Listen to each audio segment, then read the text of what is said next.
Liz, all I want for Christmas is $5 billion into wall. Is that so much to ask?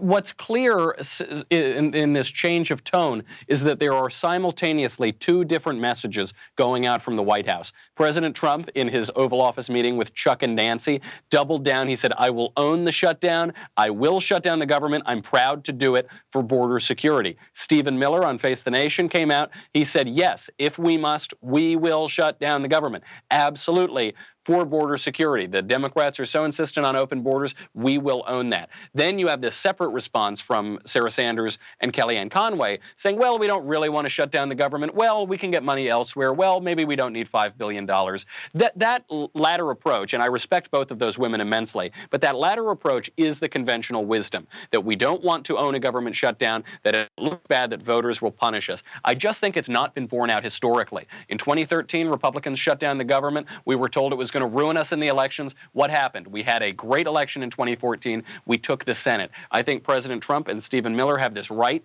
Double down, own it, take it. There is no political downside to shutting down the government. The majority of Americans want a wall. Illegal immigration is a big winning issue among the American people for Republicans at the ballot box. Double down, own it, especially at a time when the majority of the government is already funded. It's Christmas time. People won't be paying very much attention to political news. Do it now. It's our last chance to build the wall before Nancy Pelosi takes over the Congress. Right, and I think the question that's at the heart of this matter, too, when you're talking about the strategy, not just the wall, I think a lot of us agree that we want the border wall. It's what President Trump promised us.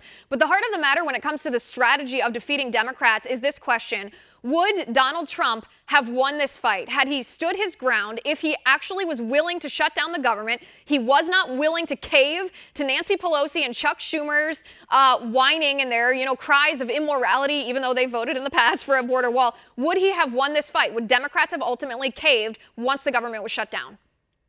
The question is almost moot because it's a win-win either way. Either you shut down the government and you go down swinging, you go down fighting, Nancy Pelosi takes over too late, or you actually get them to give in.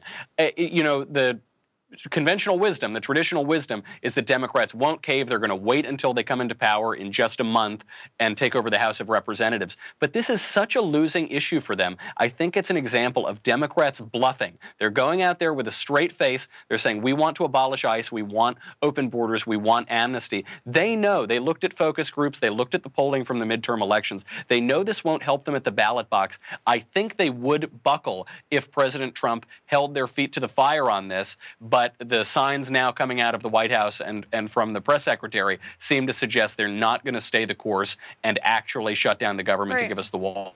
Right, and I think I'm not alone in being a little disappointed hearing that change of tone from the Republicans.